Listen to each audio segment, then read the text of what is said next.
इसके बाद क्या आने वाला है, यहाँ पर कौन सा ऑप्शन आएगा?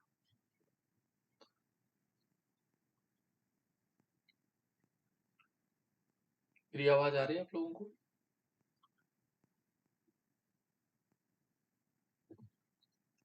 आवाज आ रही है बेटा? Yes sir. इसके बाद कौन सा कंपाउंड आएगा, क्या बनेगा? Sir benzene. Benzene, benzoin sir. Benzoin, यहाँ पे बनेगा बेंजोइन। फॉर्मूला बताओ बेटा। बेंजीन हाँ, सी, सी, सी के ऊपर ओ एच, इसके ऊपर ओ एच, सी एच। फिर आगे सी एच है बेटा। Yes sir. सी एच के ऊपर O H, O H benzene. और फिर बेंजीन। देखो तो सही बना हुआ है। Yes sir. और बच्चे बताओ बेटा, कोई सही बना हुआ है या गलत बना हुआ?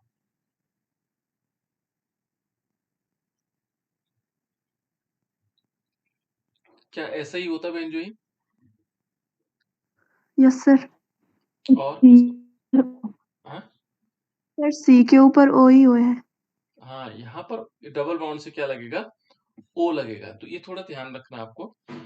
यहाँ थोड़ी सी गड़बड़ी हो गई थी। क्या गड़बड़ी हुई है, यहाँ पर बेंजीन रिंग होगी और बेंजीन रिंग के बाद सी होगा और सी पे डबल बॉन्ड से ओ जुड़ेगा, देन सी एच और ओ एच, और फिर क्या होगा, बेंजीन रिंग इस प्रकार से लग जाए। इसको बोलते हैं बेटा बेंजोइन। क्या बोलते हैं? बेंजोइन। यहाँ पर एक चीज का ध्यान रखना आपको, यहाँ पर हम क्या लेंगे, ये एल्कोहलिक है बेटा। क्या है? एल्कोहलिक KOH है ना।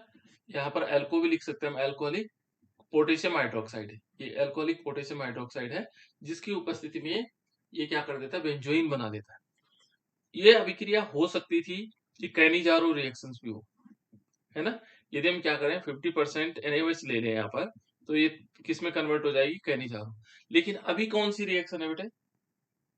बेंजोइन संघनन। बिल्कुल, इसको हम क्या बोलते हैं, बेंजोइन संघनन। ये हमारे पास ऑप्शन है, बेंजोइन संघनन है। बेंजोइन संघनन की परिभाषा यदि हम इसको टिप्पणी के फॉर्म में लिखेंगे तो क्या लिखेंगे बेटा, बेंजोइन संघनन में क्या लिखा जाता है, क्या लिखा जाता है इसमें? थ्योरेटिकल पोर्शन क्या लिखा जाता है? हाँ बोलो। बेंजल्डिहाइड के दो अणु KOH की उपस्थिति में अभिक्रिया करके बेंजोइन बनाते हैं। बिल्कुल, अल्कोहलिक KOH की उपस्थिति में, है ना। अल्कोहलिक KOH की उपस्थिति में क्या बना देते हैं, बेंजोइन बना लेते हैं। ये बेंजोइन बन जाएगा। तो इस प्रकार से बेंजोइन संघनन हो जाएगा। ठीक है ना। थोड़ा हमें बिल्कुल एकदम पूरे परफेक्टली आ जाना चाहिए। नेक्स्ट रिएक्शन बेटा, इस अभिक्रिया को पूरा करो। इसमें कुछ नहीं दिया हुआ है ना। केवल क्या दे रखा है, दो मॉलिक्यूल CH3 CH3CO CH3 और CH3CO CH3 इस टाइप से दिया हुआ है ना। करो तो बेटा इसको पूरा करो। थोड़ा सा छोटा हो रखा है इसलिए। क्या होना चाहिए इसको? हाँ बोलो। CH3। हाँ CH3, बोलो बोलो। CH, हाँ CH3 CH। CH के ऊपर OH, हम्म CH के नीचे CH3, हम्म CH2, हम्म CO CH3। बिल्कुल ठीक। देखो क्या बताया इसने, बच्चे ने क्या बताया। देखो यदि हम इसमें देखेंगे तो इस रिएक्शन में क्या होगा, यहाँ पर देखो बेटा क्या है, थोड़ा बड़ा। जैसे यहाँ पर क्या क्या बताया बेटा, एक बार रिपीट करो वंदना। CH3, हाँ CH3 CH, CH, CH के ऊपर OH इसके ऊपर वाइस लगा देते हैं। हाँ और नीचे CH3, हम्म CH2। आगे। जी सर। आगे CO CH3। CO CH3। क्या सही है बेटे? जी सर। और बच्चे बताओ बेटा, क्या सर ये सी एच की जगह पे सी है। CH की जगह पर क्या है बेटा? सी। सी सी है सर। हाँ हाँ सी है सर वहाँ पे। हाँ, यहाँ पे C हो जाएगा और बाकी सही है। Yes sir. चलो, और ये कह रहे हैं कि मान लीजिए CH3 है और यहाँ पर C होगा, यहाँ पर OH आ जाएगा, या नीचे CH3 होगा और इसमें आगे आ जाएगा CH2COCH3। कौन सी रिएक्शन है बेटे? एल्डोल संघनन। इसको हम एल्डोल संघनन बोलेंगे, है ना। इसको हम क्या कहेंगे? एल्डोल संघनन कहेंगे। यहां से क्या करना बेटा? यहां से हम एक हाइड्रोजन निकाल करके इस ऑक्सीजन के साथ लगा देते हैं और बाकी CH3 तो है ही, पूरा मॉलिक्यूल, केवल इसने यहाँ पर गड़बड़ी की थी, CS लगा दिया, है ना। इसलिए इसको क्या बोलते हैं? इसका नाम क्या है? Beta hydroxy ketone. हाँ, इसका नाम है बीटा हाइड्रोक्सी कीटोन। क्या नाम है? बीटा हाइड्रोक्सी और कीटोन हो जाएगा, बीटा हाइड्रोक्सी कीटोन। देखो यहाँ से हम काउंटिंग करेंगे, देखो ये अल्फा पोजीशन है बेटा, ये बीटा पोजीशन है, क्योंकि फंक्शनल ग्रुप ये CO यहाँ पर है, तो इससे काउंट करते हैं तो अल्फा बीटा, बीटा पोजीशन पर क्या है? हाइड्रोक्सी ग्रुप लगा हुआ है। OH को हम क्या कहते हैं? हाइड्रोक्सी। क्यों कहा जाता है? ये ध्यान रखना है, क्योंकि इससे बड़ा ग्रुप वरीयता श्रेणी में CO बड़ा ग्रुप है, इसलिए इसका नाम हाइड्रोक्सी हो जाता है। और इसको क्या कहते हैं? कीटोन कहते हैं, बीटा हाइड्रोक्सी कीटोन। ये अभिक्रिया कौन सी है?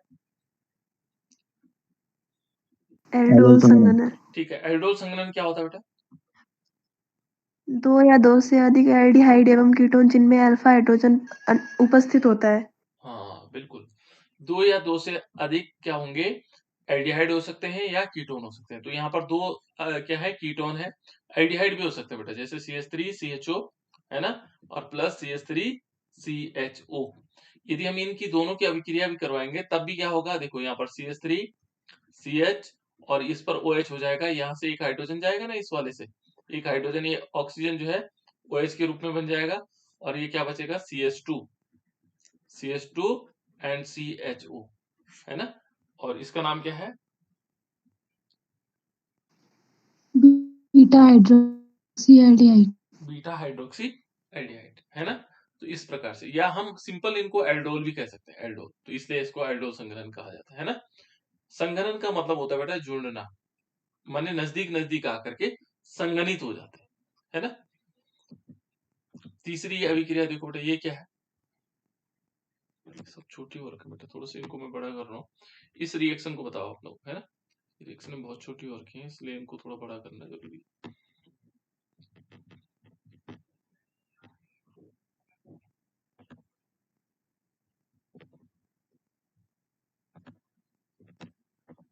हाँ बताओ बेटा।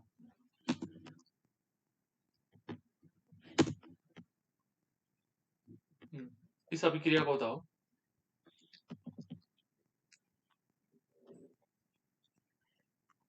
क्या होना चाहिए इसके बाद? ये तो सबसे सरल रिएक्शंस है। CH3COOH। बिल्कुल, CH3COOH बन जाएगा। एक तो बनेगा CH3COOH और प्लस CH3COOH,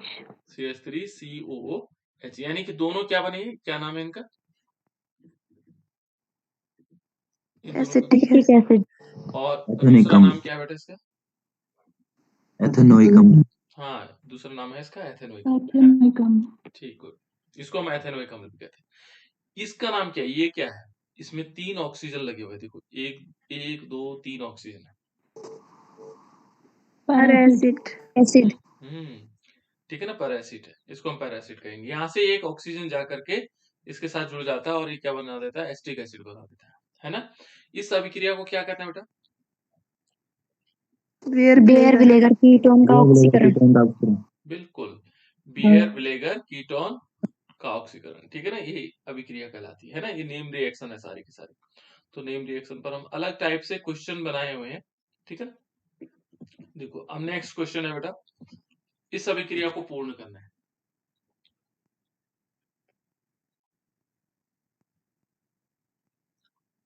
जल्दी बताओ मुझे। Sir CH3CH2OH। यहाँ पर CH3CH2OH plus plus CH3CH2OH। CH3CH2OH, दोनों अल्कोहल बन रहे हैं, है ना। सर यहाँ पर देखो बेटे, इसमें क्या होगा? यहाँ पर एक हाइड्रोजन लग करके ये तो बन जाएगा CH3CH2OH, ये चलो एक ये बन गया, है ना। दूसरा देखो, दूसरा जो 3 हाइड्रोजन बचे, तो 2 हाइड्रोजन तो यहाँ CH2 बनाने में लगा देंगे और एक ऑक्सीजन के साथ CH2। यहाँ पर ये दोनों, इनके नाम क्या है बेटा? इन दोनों के नाम क्या है, इसका और इसका नाम? एथेनॉल। दोनों, एथेनॉल। हाँ बिल्कुल गुड, एथेनॉल है ना। इन दोनों का नाम एथेनॉल है। अब इन दोनों का नाम जब एथेनॉल है तो इसका नाम क्या है, ये क्या है यहाँ पर? Ethyl acetate. बिल्कुल, इसका नाम क्या है, एथिल एसीटेट। दूसरा नाम क्या है बेटा इसका? एथिल एसीटेट का दूसरा नाम कुछ मालूम है? इसको हम ऐसे भी कह सकते हैं, ethyl ethanoate, ethyl ethanoate, IPS नहीं। और वैसे ये क्या है, फंक्शनल ग्रुप के हिसाब से देखा जाए तो ये एस्टर है ना। इसका फंक्शनल ग्रुप एस्टर का है, तो ये एस्टर से हम क्या करते हैं, अल्कोहल में कन्वर्ट कर देते हैं, है ना। क्या करते हैं, सोडियम और अल्कोहल की उपस्थिति में इसका रिडक्शन करते हैं। एस्टर का रिडक्शन होता है और क्या बना देता है, ये बना देता है हमारे पास अल्कोहल। इस वाले में देखो बेटा, इसमें क्या हो सकता है? सर बेंजीन के ऊपर CH2OH। हाँ, बेंजीन के ऊपर क्या होगा, बेंजीनिंग होगा। CH2OH। हाँ, बेंजीनिंग के ऊपर CH2OH। Yes sir. हम्म, प्लस CH3CH2OH। CH3CH2OH, ऐसा होगा क्या?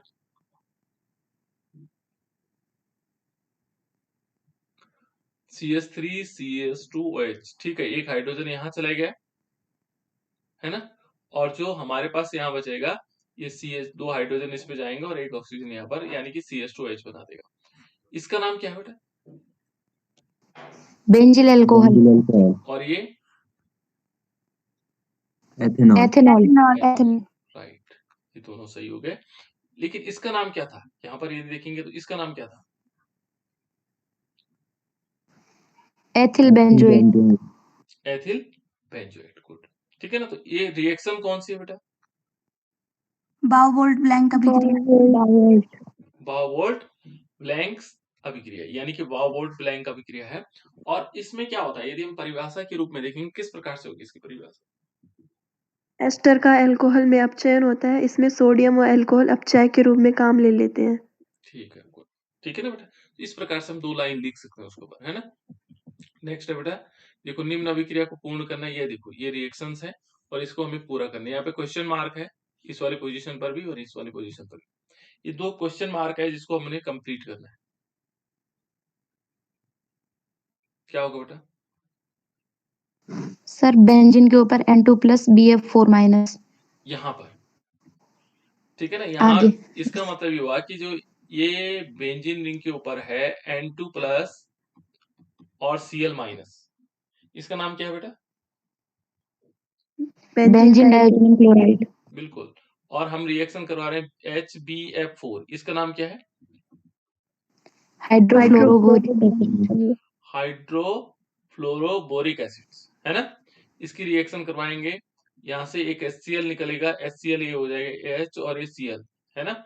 यहाँ पर क्या बनेगा, क्या बताया तुमने, बेंजीन रिंग होगा और इस बेंजीन रिंग के ऊपर होगा N2+ और BF4-। फिर हम इसको ताप देंगे, टेम्परेचर उसमें गर्म करेंगे, इसको गर्म करने के बाद क्या बनेगा बेटा? फ्लोरोबेंजीन। बिल्कुल, फ्लोरोबेंजीन। बेंजीन रिंग के ऊपर क्या होगा, फ्लोरीन होगा और साथ साथ में क्या होगा इसमें, N2+ BF3।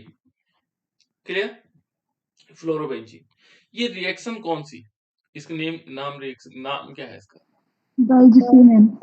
बिल्कुल, इसका नाम है वल्ज स्कीमैन अभिक्रिया। ठीक है ना, यहाँ पर ये हमारे पास वल्ज स्कीमैन अभिक्रिया, देखो वल्ज स्कीमैन। वल्ज स्कीमैन अभिक्रिया की डिफाइन के फॉर्म में क्या लिखेंगे उसको, डेफिनेशन के फॉर्म में क्या लिखेंगे? बेंजीन डाइऑक्सिन क्लोराइड को हाइड्रोफ्लोरिक बोरिक अम्ल के साथ गर्म किया जाता है तो फ्लोरोबेंजीन बनता है। हाँ, फ्लोरोबेंजीन बन जाता है ना, उसके साथ गर्म करने पर फ्लोरोबेंजीन। ठीक, नेक्स्ट है बेटा, इसमें ये वाली रिएक्शन कौन सी है, इसको पूरा करो पहले। सर बेंजीन के ऊपर COONA बेंजीन होगा यहाँ पर, और इस बेंजीन पर क्या होगा, COO होगा प्लस प्लस बेंजीन रिंग के बेंजीन ऊपर के ऊपर CH2OH। CH2OH। गुड, बहुत बढ़िया, CH2H। सभी बच्चों को बोलते रहना है ना, मुझे पता लग जाता है कितने बच्चों को आ रहा है, उससे कोई फर्क नहीं पड़ता, डिस्टर्बेंस भी नहीं होता है ना। तो यहाँ पर क्या है, ये दोनों, इनके दोनों के नाम बताओ। Sir sodium benzoate, benzene alcohol. बेंजील alcohol. ये दो पहले हैं, इससे पहले स्टार्टिंग में उनका नाम बेंजल्डिहाइड। बेंजल्डिहाइड। ये भी बेंजल्डिहाइड, बेंजल्डिहाइड। ठीक है ना। बेंजल्डिहाइड को हम क्या करेंगे, 50% NaOH के साथ रिएक्शन करवाएंगे और हमारे पास क्या बन जाएगा, एक ही बन जाएगा और एक ही बन जाएगा। ये रिएक्शन कौन सी बेटा, कैनिजारो। बिल्कुल। कैनिजारो अभिक्रिया होती क्या है, जिनमें अल्फा हाइड्रोजन अनुपस्थित होता है, केंद्र 4 के साथ क्रिया करते हैं। बिल्कुल। इनमें क्या होता है बेटा, अल्फा हाइड्रोजन अनुपस्थित होता है। क्या होता है इनमें, अल्फा हाइड्रोजन, क्योंकि इसमें यदि देखेंगे तो एक और रिएक्शन इससे रिलेटेड भी है, HCHO ले लेंगे तो यहाँ पर भी अल्फा हाइड्रोजन अनुपस्थित है। देखो यहाँ पर है ही नहीं अल्फा हाइड्रोजन, है ना, HCHO। और इनमें अल्फा हाइड्रोजन उपस्थित न होने के कारण यहाँ 50% हम क्या लेते हैं, सोडियम हाइड्रोक्साइड ले लेते हैं, और ये क्या बना देता है, देखो एक तो बन जाता है HCOO Na बनेगा, और साथ साथ में क्या बनेगा, CH3OH। इनमें एक अणु का क्या होता है बेटा, बोलो, ऑक्सीकरण होगा सर। एक का ऑक्सीकरण होता है, वो क्या बनाता है ऑक्सीकरण के बाद, अल्कोहल बनाता है सर, और दूसरे का अपचयित होता है और वो फॉर्मल्डिहाइड बनाता है। उल्टा नहीं हुआ क्या, सर एक एल्डिहाइड का अणु अपचयित होकर एल्कोहल तथा दूसरा अणु ऑक्सीकृत होकर सोडियम क्लोराइड बनाता है। तो जो ऑक्सीकरण होगा वो अल्कोहल बनाएगा, ऑक्सीकृत होकर सर फॉर्मल्डिहाइड बनेगा सर, सोडियम फॉर्मेट। फॉर्मेट है ना, यहाँ पर सोडियम फॉर्मेट बनाएगा, और जो अपचयित होकर के अल्कोहल बनाएगा, ठीक है ना। तो ये दो अणु है बेटा, देखो यहाँ पर ये दो अणु है, इनसे 50% NaOH के साथ ये दो अणु बन जाते हैं, है ना।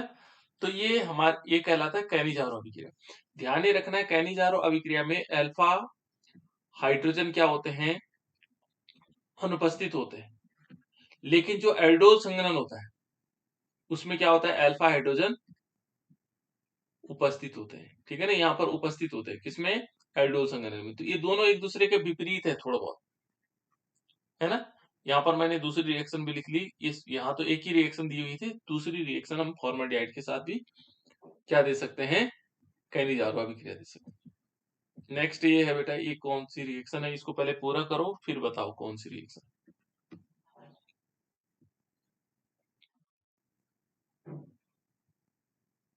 क्या होगा बेटा, सर बेंजीन के ऊपर NC। बेंजीन बेंजीन के ऊपर C2H5NC। ये बेंजीन रिंग के ऊपर NC क्यों आ रहा बार बार, जहां यहाँ बेंजीन है ही नहीं, NC कैसे आ गया, बेंजीन कैसे आ गया। यहाँ देखो बेटे, इसमें हमारे पास ये है एथिलामीन, और एथिलामीन के जब हम क्लोरोफॉर्म और 3KOH के साथ रिएक्शन करवाते हैं तो ये बन जाता है CH3, ठीक है ना, CH2, और ये आ जाता है NC। इसका नाम क्या है, एथिल आइसोसाइनाइड। इसका नाम है एथिल आइसोसाइनाइड, ठीक है ना। यहाँ पर जब हम क्या लेते हैं बेटा, देखो ये बेंजीन रिंग है, और बेंजीन रिंग के ऊपर जब हम NH2 लगाते हैं, इसका नाम क्या है, एनिलीन। हाँ, इस एनिलीन की जब हम रिएक्शन करवाते हैं किसके साथ, CH3, इसका नाम क्या है, क्लोरोफॉर्म। और प्लस इसमें हम क्या करवाएंगे, देखो एक क्लोरोफॉर्म है, और साथ साथ में 3 मॉलिक्यूल KOH लेंगे, पोटेशियम हाइड्रोक्साइड, क्या बनाएगा बेटा, बेंजीन के ऊपर NC। बेंजीन के ऊपर NC आ जाएगा, और साथ साथ में क्या होगा, 3KCl + 3H2। बिल्कुल, बेंजीन रिंग के ऊपर NC आ जाएगा, इसका नाम क्या है बेटा, फेनिल आइसोसाइनाइड। और प्लस 3 मॉलिक्यूल H2, इसका नाम है फेनिल आइसोसाइनाइड, है ना। यहाँ पर हम फेनिल आइसोसाइनाइड ले लेंगे, और ये रिएक्शन कौन सी, कार्बिल अमीन। बिल्कुल, कार्बिल अमीन अभिक्रिया। तो कार्बिल अमीन अभिक्रिया इस टाइप से आ जाएगा। यहाँ पर ये है बेटा, कार्बिल अमीन अभिक्रिया है, ठीक है ना। इसका नाम कार्बिल अमीन अभिक्रिया। देखो कितनी अच्छी तरह आप लोग आंसर दे पा रहे हैं, फटाफट, है ना, क्योंकि ये प्रैक्टिस बेस्ड है। जब आप लोग जितनी बार इन चीजों को देखोगे, सुनोगे, तो हमें याद होते चले जाते हैं, है ना। नेक्स्ट है बेटा हमारे पास ये रिएक्शन। इस रिएक्शन में यहाँ पर कौन सा कंपाउंड?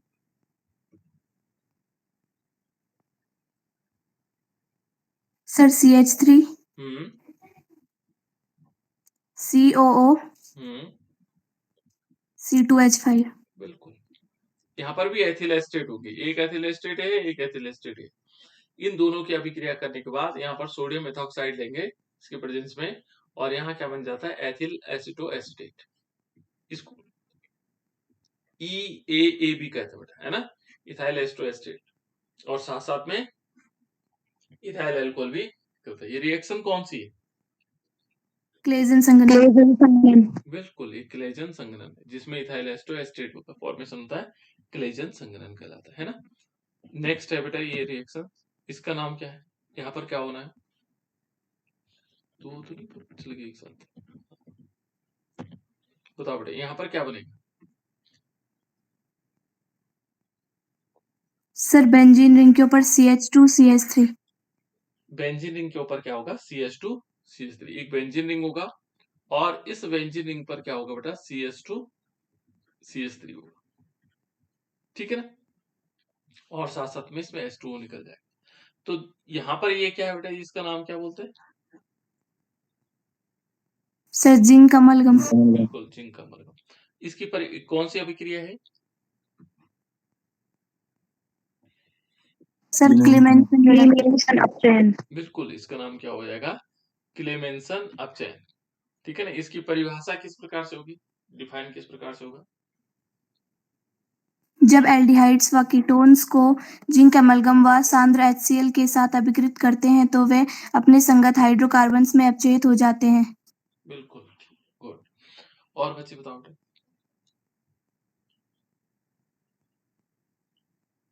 और बच्चों को भी याद करना है, जिन्होंने बोर्ड में लिखना है उन्होंने याद भी करना है, राइट। उन बच्चों जिन्होंने बोर्ड में लिखना उन्होंने याद भी करना बेटा, है ना। तो बताओ बच्चे, बताओ क्या होगा? इस अभिक्रिया में एल्डिहाइड व कीटोन का अपचयन HCl सांद्र के साथ क्रिया कर एल्केन में बदलता है। बिल्कुल, किसमें बदल जाते हैं? एल्केन, या उसके संगत का मतलब हो गया समान, क्या बना देगा? हाइड्रोकार्बन बना देता है ना। तो इसी के समान हाइड्रोकार्बन, इसमें हम क्या ले सकते हैं बेटा? यहाँ पर हम और भी ले सकते हैं, है ना। जैसे हम क्या ले सकते हैं? हमने सपोज लिया CH3CHO लिया, देखो ये CH3CHO लिया, इसको भी बना सकते हैं मैं क्या? ऐसा है, देखो CH3CHO बन सकता है। जी सर। क्या करेंगे?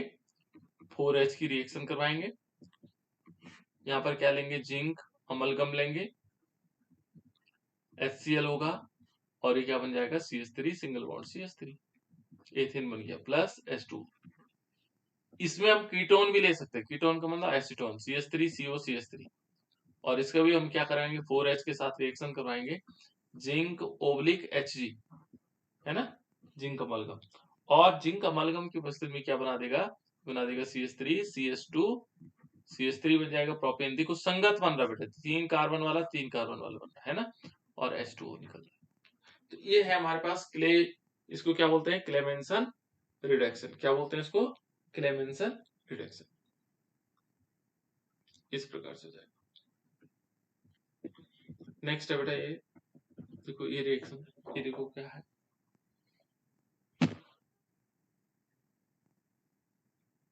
बताओ। सर बेंजीन रिंग, फिर sir N, sir double bond, फिर N, फिर sir single bond benzene ring NH2 plus HCl। ठीक है, और बच्चे बताओ बेटा।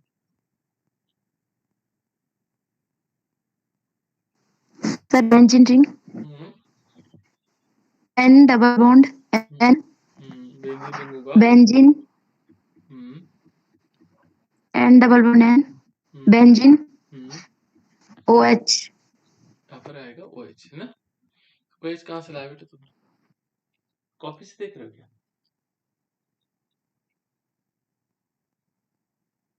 बताओ। सर जो आपने ग्रुप में भेज रखी। हाँ, उसको देख रहे हो ना? नहीं सर, वही कर रखी याद। अच्छा, वो याद करके। तो यहाँ तो NH2 था, OH कहाँ से आ गया? NH2 है सर वहाँ पे। सर NH2 है सर वहाँ पे। हाँ, वो असल में मैंने जो लिखी है बेटा पहली रिएक्शन, वो रिएक्शन मैंने यहाँ नहीं लिखी हुई है। वो क्या था कि जो बेंजीन डाइज़ोनियम क्लोराइड है, यहाँ देखना भी आप लोगों ने क्या दिया हुआ है, N2 फिनॉल प्लस Cl से है माइनस, सर। है ना? और यहाँ पर जब हम फिनॉल के साथ रिएक्शन करवाएंगे, देखो यहाँ पर OH होगा, है ना? यहाँ से क्या होगा, HCl निकलेगा, देखो HCl निकलेगा। तो तब हमारे पास क्या बनेगा, देखो इस टाइप से होगा, बेंजीन रिंग होगा और फिर N डबल बॉन्ड N हो जाएगा और बेंजीन रिंग होगा, देन तब OH हो जाएगा। तब कहाँ से आएगा, OH आएगा। ये क्योंकि यहाँ पर OH लगा हुआ है, यहाँ NH2 है बेटा, तो यहाँ पर क्या आना चाहिए था, NH2 आना चाहिए था।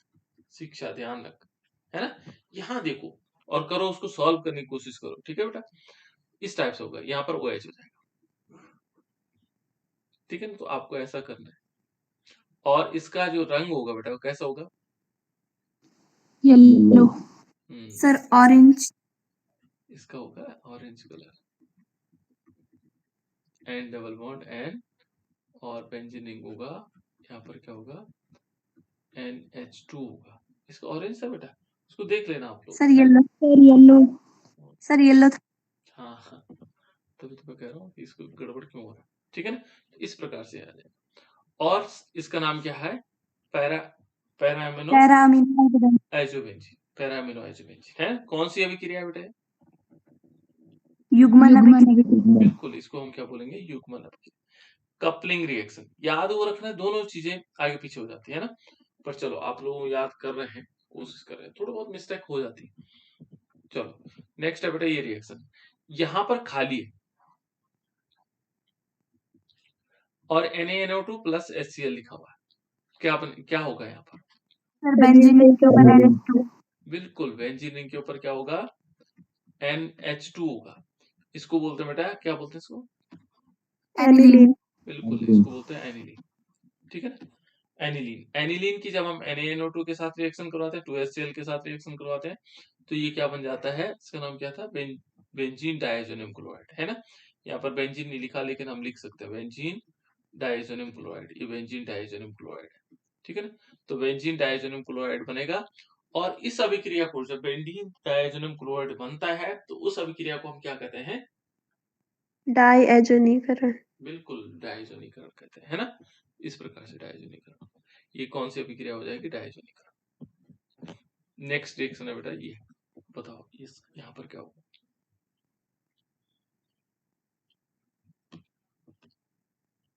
यहाँ पर क्या होना चाहिए,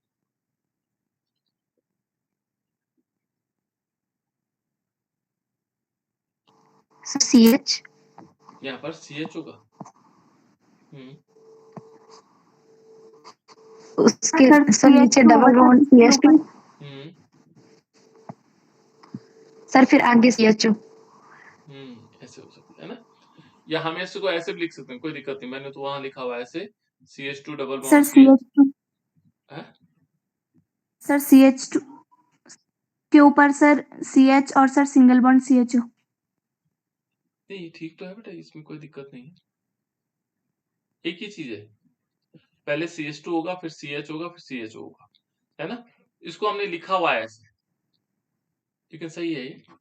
इसको एक्रोलीन बोलते हैं बेटा, क्या बोलते हैं इसको, एक्रोलीन, ये एक्रोलीन है। तो एक्रोलीन की जब हम अभिक्रिया करवाएंगे, तो हमारे पास ये कंपाउंड बन जाता है, योगात्मक यौगिक बन जाता है ना? इस प्रकार से यहाँ पर हम एक्रोलीन लिख सकते हैं, क्या लिख सकते हैं, एक्रोलीन। तो वो इस टाइप से भी लिखा जा सकता है, CH डबल बॉन्ड CH2 होता है, और इस पर क्या कर देते हैं, CHO लिख लेते हैं, है ना? एक्रोलीन की अभिक्रिया करवाते हैं। तो कौन सी अभिक्रिया है, डिल्साइडर अभिक्रिया। बिल्कुल, इसको बोलते हैं डेल्साइडर अभिक्रिया, ठीक है ना? नेक्स्ट ये अभिक्रिया बेटा, ये क्या है,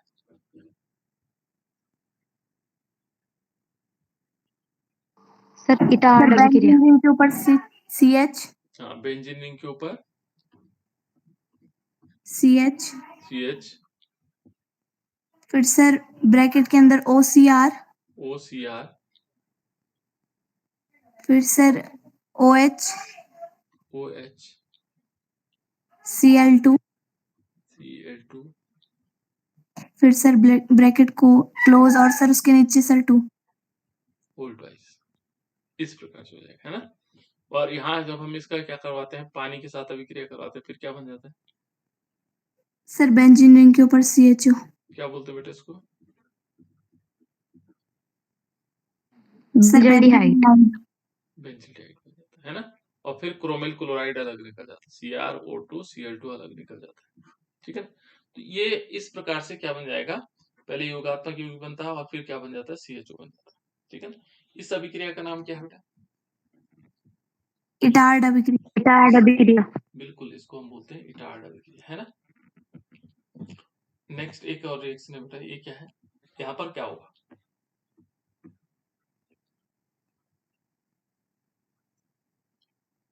sir CH3, COO, CH3 COO, CH2,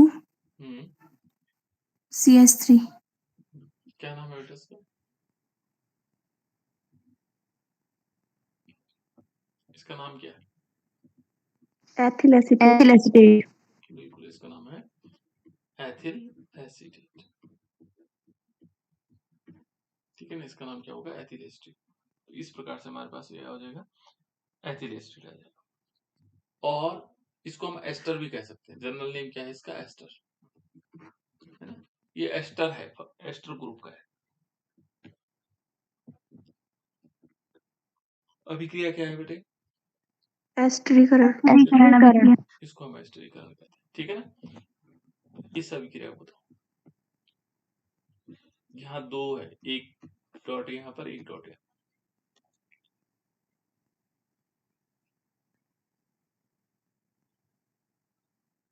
क्या बनेगा बेटा? सर बेंजीन के ऊपर OH। बेंजीन रिंग के ऊपर OH, सर ऑर्थो पोजीशन पे OH। और पोजीशन पर OH, फिर बेंजीन, दूसरा वाला, हाँ बेंजीन के ऊपर OH। हाँ, सर पैरा पोजीशन पे OH। पैरा पोजीशन पर OH। इसका नाम क्या है बेटा?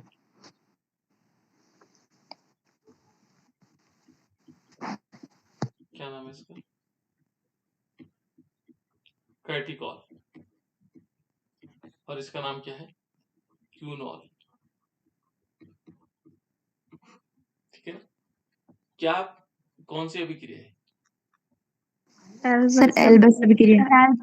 एल्ब्स अभिक्रिया। हाँ, क्या है, एल्डर नहीं बेटा, ये क्या है, एल्प्स, एल्प्स अभिक्रिया, है ना, एल्प्स अभिक्रिया, एल्प्स रिएक्शन। नेक्स्ट है बेटा ये वाले, इसको पूरा करो।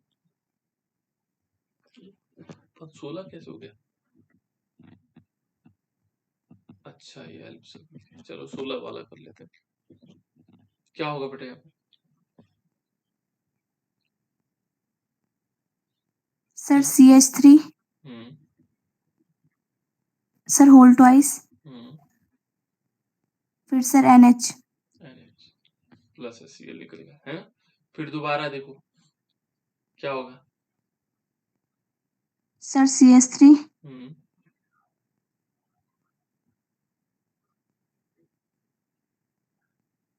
फिर सर ब्रैकेट, फिर सर 3 और सर N, फिर लास्ट वन, फिर CH3, 4 N plus Cl minus. देखो बेटा यहाँ पर देखो, इसके साथ रिएक्शन करेंगे तो ये बनेगा, देखो ये यहाँ पर आ गया, इसके साथ ये रिएक्शन करेंगे तो ये बन जाएगा, है ना। ये देखो ये यहाँ पर आ गया, इन दोनों की रिएक्शन करवाओगे तो ये बन जाएगा, बहुत आसान है, ठीक है। कौन सी अभिक्रिया बेटा? Sir exhaustive alkylation. Exhaustive alkylation, है ना। इस प्रकार से ये 16 के 16 रिएक्शन है बेटा, आज 16 ही करवा रहा हूँ, है ना, क्योंकि हमें और चीज थोड़ा पढ़नी है। तो ये तो 16 रिएक्शन हो गए हमारे, है ना।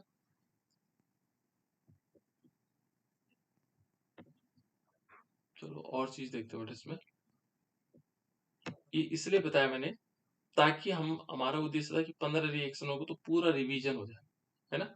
कुछ रिएक्शन और भी है जो इम्पोर्टेंट रिएक्शन है वो नहीं आई अभी तक, है ना, उन रिएक्शनों को भी लाना है। तो यहाँ पर क्या करेंगे, हम इम्पोर्टेंट रिएक्शन को महत्व देंगे। और उसके बाद चलते हैं हम थोड़ा सा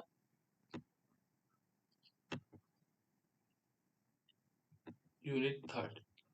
यहाँ हमने यूनिट थर्ड में कुछ इम्पोर्टेंट क्वेश्चन बताए थे आप लोगों को, है ना। शायद मुझे लग रहा है कुछ किए मैंने। कहाँ तक हो गए थे बेटा?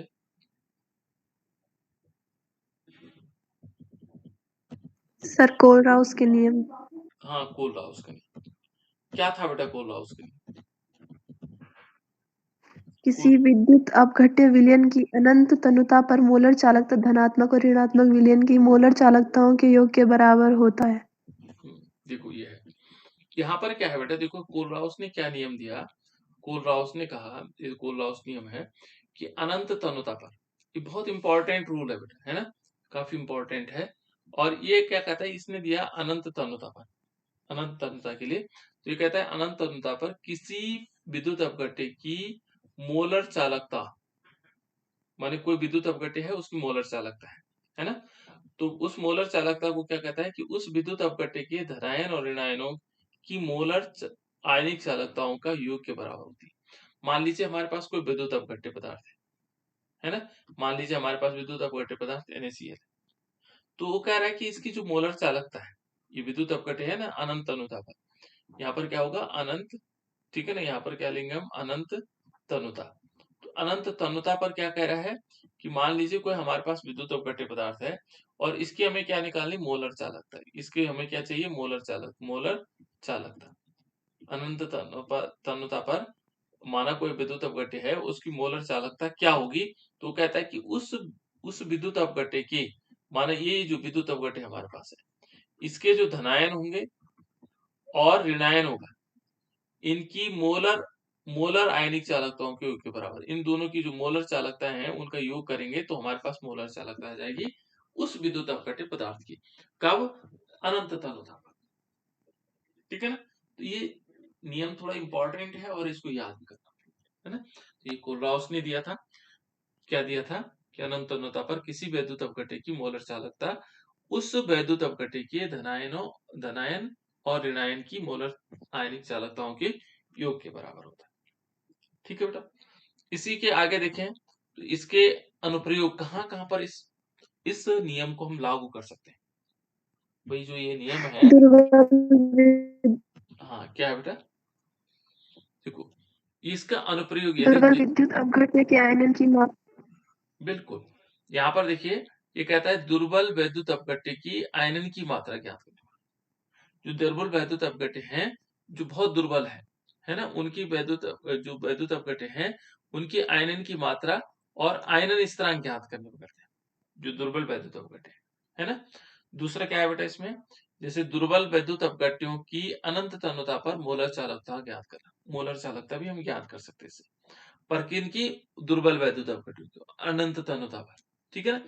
उसके बाद एक और है कि अल्प विलेय लवण की विलेयता ज्ञात करना। जो कम विलेय होते हैं उनकी विलेयता को ज्ञात करने में भी हम इसका प्रयोग करते हैं, और जल के आयनिक गुणनफल की गणना करने में, ठीक है ना। ये हो गया। एक बार बताओगे क्या अनुप्रयोग है इसके? इन चारों अनुप्रयोग को बताओ बेटा, कौन बताएगा?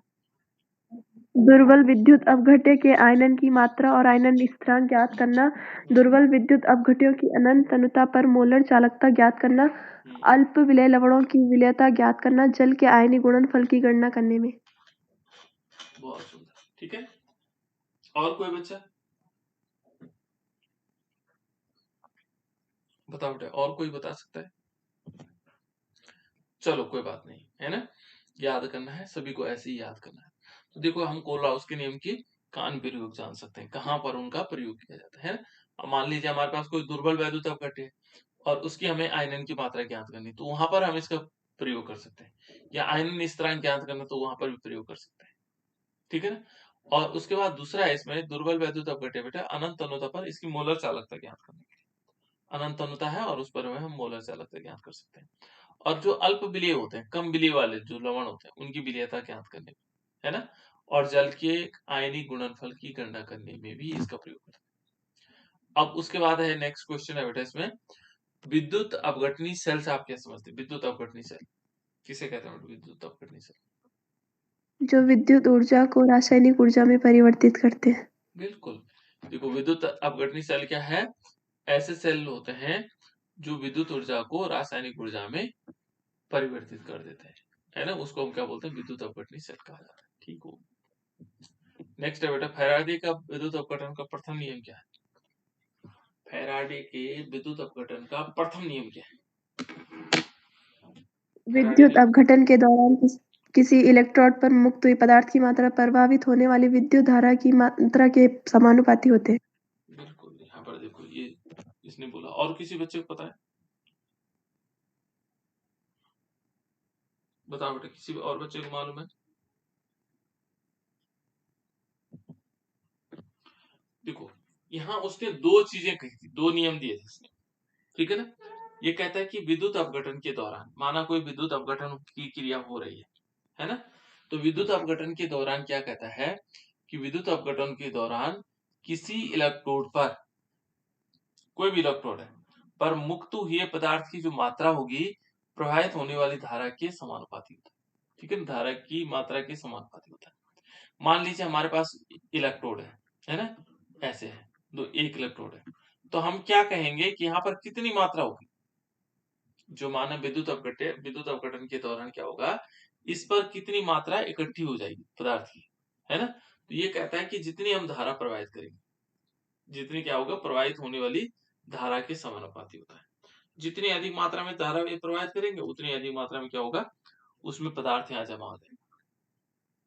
ठीक है ना। तो ये है, यहाँ पर क्या होगा, W is directly proportional to Q।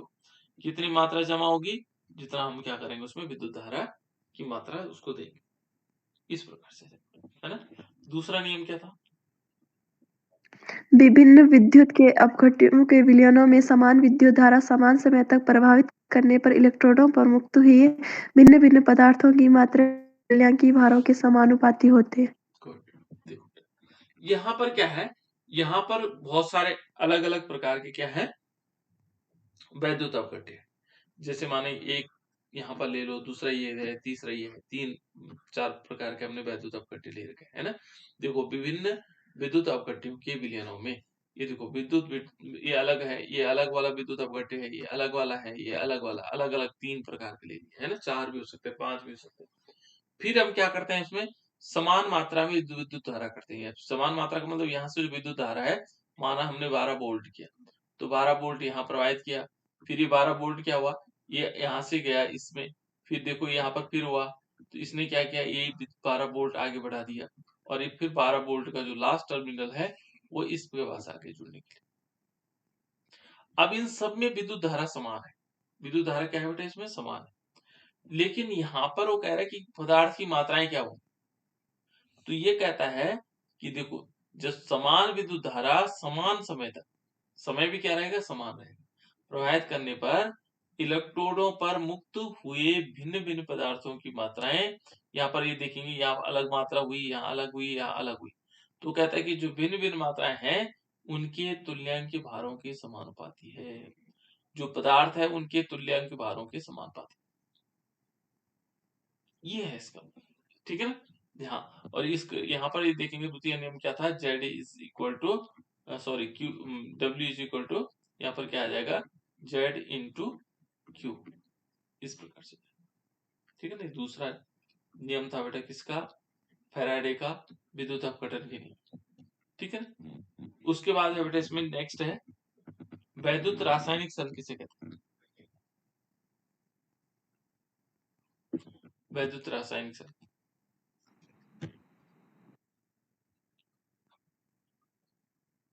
बताओ। रासायनिक ऊर्जा को विद्युत ऊर्जा में परिवर्तन। बिल्कुल, यहाँ पर क्या होगा, इस प्रकार के सेल के द्वारा रासायनिक ऊर्जा को विद्युत ऊर्जा में परिवर्तित किया जाता है। इस सेल को हम क्या बोलते हैं, गैल्वेनिक सेल, ये थोड़ा गड़बड़, गैल्वेनिक सेल और वोल्टिक सेल कहा जाता है इसको, ठीक है ना। इस प्रकार से ऑक्सीकरण इलेक्ट्रोड क्या होता है बेटा?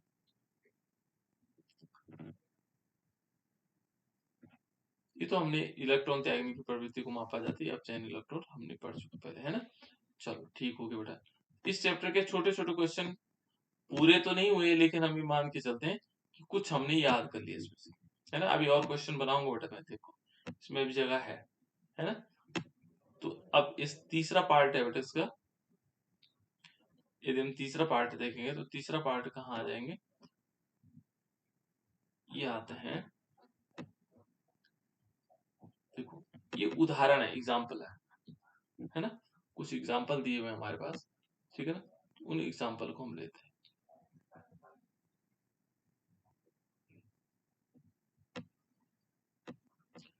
इन एग्जाम्पल को लेते हैं, चलो इसे शुरू करते हैं। पहला एग्जाम्पल है कि निम्नलिखित अभिक्रिया वाले सेल को निरूपित कीजिए। इसको निरूपित करना बेटा, हमने दिखाना है ना। क्या क्या दे रखा हमारे पास, निरूपित कीजिए। देखो ये मैं इंग्लिश में भी दे रहा हूं कि represent the cell in which the following reaction takes place, ठीक है ना। इसको क्या करना है, हमने रिप्रेजेंट करना है या दिखाना है। निम्नलिखित अभिक्रिया वाले सेल को निरूपित कीजिए, और सेल की सेल अभिक्रिया दे रखी कि mg दे रखा है, mg दे रखा बेटा, ये सॉलिड है।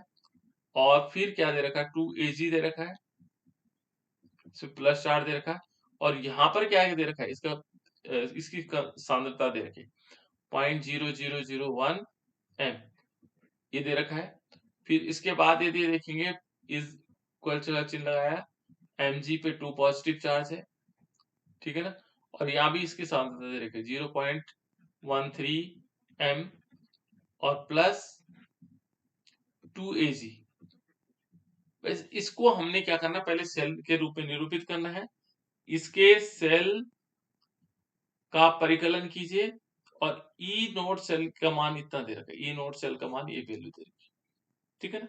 तो किस प्रकार से हो सकता है बेटा, देखो इसको पहले हम सेल के रूप में किस प्रकार से लिखा जा रहा है, देखो यहाँ पर ये लिखा हुआ ना mg, और उसके बाद ये देखो इससे ये परिवर्तित हो रहा है, देखो यहाँ इससे ये वाला बन रहा है। तो हम क्या कर रहे हैं, देखो mg हम ऐसे लिखेंगे, mg ये वाला है, और ये फिर एक सीधी लाइन खींचेंगे इसके बीच, फिर mg2 प्लस वाला है, देखो ये वाला, यहाँ पर क्या होगा mg, और इसमें क्या आएगा 2 प्लस चार्ज आएगा, और इसको लिखेंगे 0.013 m, है ना, जो उन्होंने दे रखा है यहाँ पर इसकी वैल्यू। फिर क्या करेंगे, देखो ये जो साल्ट ब्रिज के द्वारा जुड़ा हुआ बेटा, इसलिए हम क्या करेंगे, इसमें डबल लाइन जोड़ देंगे। जो साल्ट ब्रिज वाले होते हैं उनको डबल लाइन दिखाते हैं बीच में, ठीक है ना। फिर क्या करेंगे, ये देखो Ag, ये क्या है Ag, और Ag पे प्लस चार्ज है, और इसके ब्रैकेट में कितना है 0.001, 3 बार 0 है बेटा, 1 m है। और फिर इसके बाद क्या आएगा, ये बंद हो गया, फिर यहाँ आगे आ जाएगा ऑब्लिक करके Ag, क्योंकि Ag में कन्वर्ट हुआ। देखो तो पहले हमने सेल अभिक्रिया लिख ली, सेल के रूप में निरूपित कर लिया। उसके बाद कह रहा है कि ई सेल का परिकलन कीजिए। तो हमें पता है कि ई सेल बराबर क्या होता है, फॉर्मूला होता है बेटा, E cell is equal to, यहाँ पर क्या होगा, ई नोट सेल, ये नोट होता है ई नोट सेल, ठीक है ना। और यहाँ आएगा माइनस RT अपॉन 2F लिन, और ये क्या आएगा mg, और इस पर 2 पॉजिटिव चार्ज, और Ag इस पर क्या भी क्या आएगा 2 पॉजिटिव चार्ज, इस टाइप से हो जाएगा। फिर हम इनकी वैल्यू देखो, इसकी वैल्यू तो दी हुई है, इसकी वैल्यू को यदि कैलकुलेट करेंगे तो ये कितना आता है 0. क्योंकि फैराडे की जो ये जो F है बेटा, ये F की वैल्यू कितनी होती है, फैराडे का मान बताओ बेटा जल्दी से, F का मान कितना होता है, मैंने बताया था, जल्दी बताओ। 96,500, ऐसे कुछ नहीं बताया था, 487, 96,487 याद रखना है F की वैल्यू फैराडे। और टेम्परेचर कितना होता है 298 केल्विन। और इन वैल्यू को जब हम यहाँ पर रखते हैं, इस वाले में रखेंगे, R का मान कितना होता है 831 ऐसे कुछ होता है ना। तो इन सब की वैल्यू को जब हम यहाँ पर रखते हैं तो ये आ जाता है 0.059/2। यहाँ पर लॉग हो जाएगा, लॉग बेस के रूप में इसको कन्वर्ट कर देंगे। और ये क्या, इसकी वैल्यू हमारे पास दी हुई है बेटा, देखो ये वाली वैल्यू m की दे रखी है, उसके बाद kg की वैल्यू कितनी दे रखी, ये वाली दे रखी। तो इसका भाग दे करके तब हम क्या निकाल सकते हैं, ई सेल निकाल सकते हैं, और ई सेल की वैल्यू ये आ जाएगी। क्लियर। तो इस प्रकार से पहले हम इससे रिलेटेड मैं कुछ क्वेश्चन बनाऊंगा बेटा, तब हम कर पाएंगे इनको, है ना, तब और सरल हो जाएगा। क्योंकि जब हम एक मेथड को 2-3 बार यूज करते हैं तो और सरल हो जाता है। इस वाले अभिक्रिया को देखो बेटा, निम्नलिखित अभिक्रिया का साम्य स्थिरांक परिकलित कीजिए। ठीक है ना, इक्विलिब्रियम कांस्टेंट की परिकल्पना करनी है। आज मैंने 11 वालों को बताया था इक्विलिब्रियम कांस्टेंट, है ना। देखो बेटा, ये कहता है निम्नलिखित अभिक्रिया का साम्य स्थिरांक परिकलित कीजिए। साम्य स्थिरांक को किसे दिखाते हैं बेटा, इक्विलिब्रियम कांस्टेंट को किसे दिखाते हैं,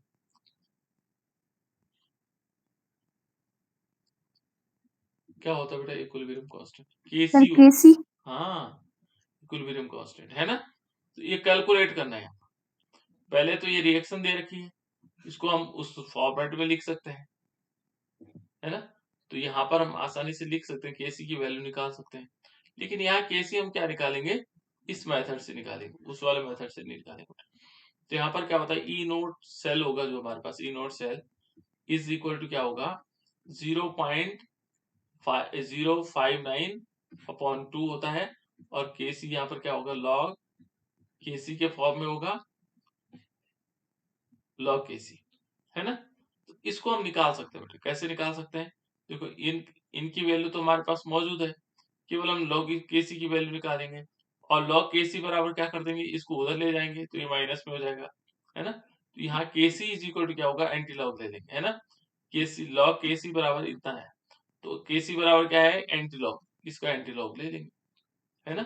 यहाँ पर हमारे पास देखेंगे तो log KC is equal to कितना है, 0.46 इंटू 2/0.059, है ना।